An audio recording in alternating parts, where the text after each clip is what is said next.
So since I'm recording some demos for the intro and Furniture 1 classes, since we're still at a shelter in place order, figured I'd show you guys where I'm going to be doing these sort of recorded demos. So here's a quick tour of my little shop. Basically, I've got a 3-car garage.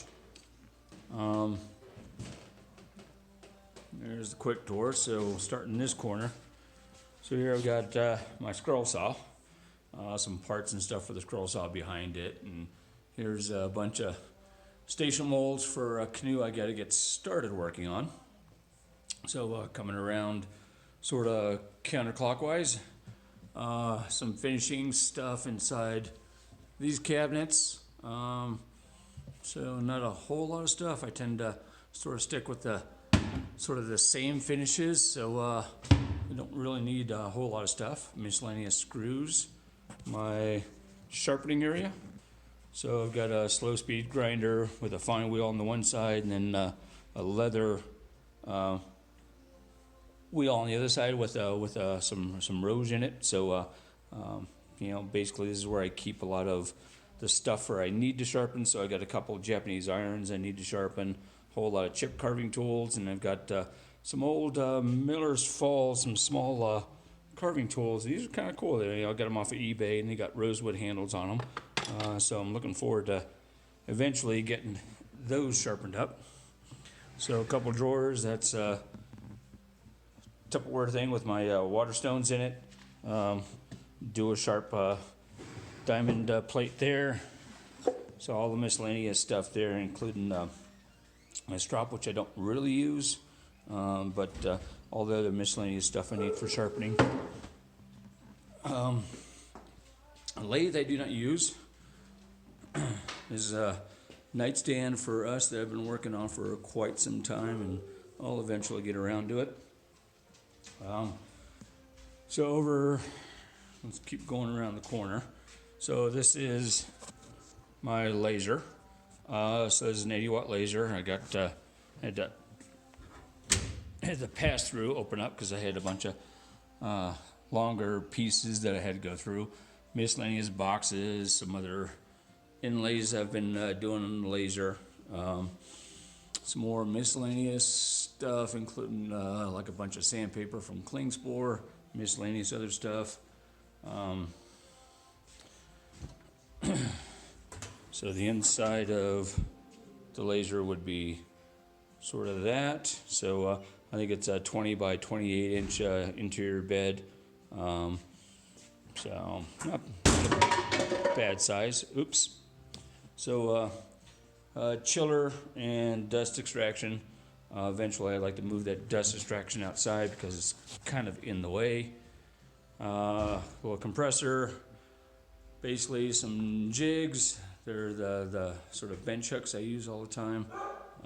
Bunch of other jigs, sandpaper, my Moxon. So basically there's sort of the hand tool wall.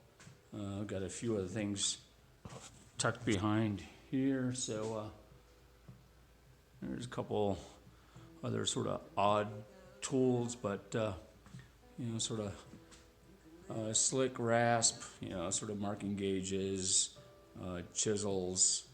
There's a Lee Nielsen saw, some my Japanese saws on that side. There's the Bad Axe saws, and some miscellaneous hand planes, layout tools, that sort of stuff. So this is my 19-inch bandsaw. So that's the one that's got the 1-inch blade on it, used for resawing a lot. There's my my crappy bench. I've got some stuff sort of back over here on the floor. I don't know if you can see it. There's some big old Doug fir beams. They're a good 6 inches wide. So one of them I'll be using for the legs. The other ones I'll be using for the stretcher. That is sort of some storage where I keep my compressor, vacuum press. Underneath. There's one of my smaller vacuum bags. All that stuff is a bunch of sapele I'm working on. There is some parts over here for arts and crafts rocker I'm working on. The Cooper piece back there is for the back. Then I got that sort of scroll work stuff to do. It's a medallion that goes in the sides. Sort of green inspired hull table that I'm working on. It was for a show, but they postponed that show till the fall. So now I've got plenty of time to work on it.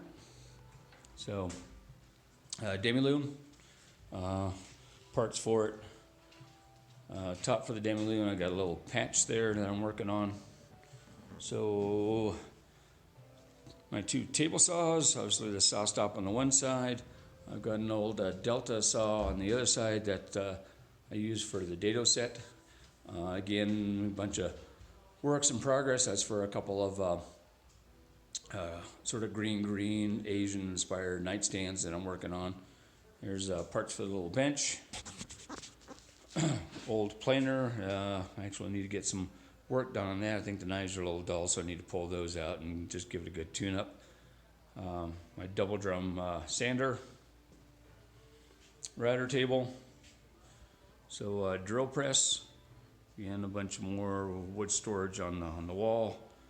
There's that little crappy Powermatic 14-inch bandsaw, and I absolutely hate the damn thing. But since I have it, and it's nice to have something with a 1/4-inch blade on it, so you can make some tight curves. I keep it around. One of these days, I'll get too frustrated with it and probably throw it in the trash can or donate it to Red Rocks. We've already got one at Red Rocks. I don't think you see it too often because it's just a pain in the tusher to keep tuned up, and every shop manager that we've had that has tried to work with it, they basically put it back on one of the Connexes. So it's just a lovely machine. 8-inch parallelogram jointer. So that one I've had for a while. It's a nice machine for the price. So storage underneath. So got a few routers.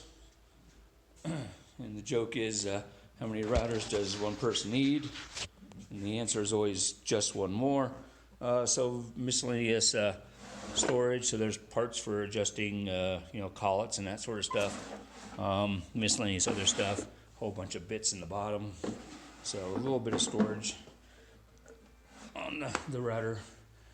So let's back up again. So a lot more wood on the wall. So anything from there's spalted maple at the top, and I try to label that stuff because I forget where the heck I put things. Maple, quilted curly maple, a bunch of basswood for doing kamiko, a whole bunch of quarter-sawn white oak, then some scraps of sapele underneath. There I've got a bunch of parts for the interior, for doing a frame for a hollow core stand-up paddleboard, and then a whole bunch of other form station molds for canoes and that sort of thing. More quarter-sawn white oak.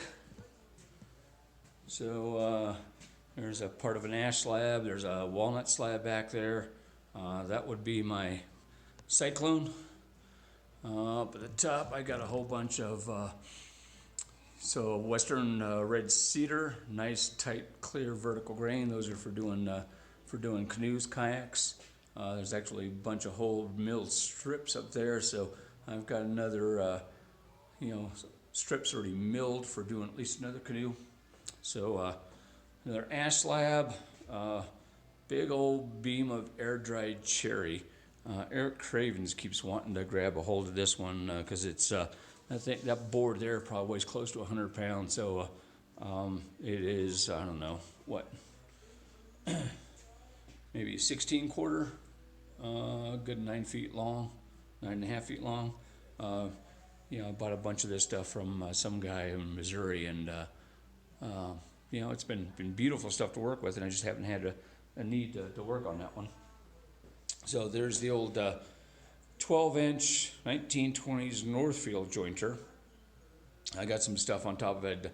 So the railing that we're working on in the log cabin up in Alma, it has this sort of twig railing, and I have to fill in a bunch of other pieces. So basically, there's just aspen droppings. So I will clean those up, and those will be the infill for the twig railing.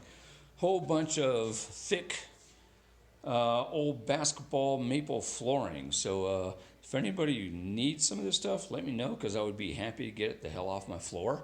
I picked it up for free and got to the point where I feel it's too much of a pain in the tusher for me to do anything with. So if anybody wants it, please feel free to come back. Oh yeah, I just noticed way back here in the corner, if anybody wants to build a dog sled, I made one years ago, and did a couple of their bent lambs. So there's a few more if anybody wants them to clean up. So the top up here, sort of above there's where I keep a bunch of my veneer. And that's about it. So I'm going to do a quick 360 and sort of give you the overview. So basically, like I said, 3-car garage, and what I've wound up gotten in here is 2 table saws, 2 band saws, 2 jointers, one that I don't use a whole lot, a planer, sander, my router table, drill press, and some good amount of space when it's not overly crowded with a whole bunch of other stuff I'm working on. Fair bit of stuff to do some work in here. I've actually had a canoe and a paddleboard and a couple of furniture projects going, but it certainly gets tight there. And like I said, what I really need to do is sort of replace this poor excuse for a bench that I have. The top isn't horrible, but the base is truly pitiful. And of course a laser in the corner and some storage clamps, sort of that sort of stuff. So, yeah, I mean, to do some work, you don't really need a tremendous amount of space. And this is kind of what I've been working with for quite a few years. So that's about it.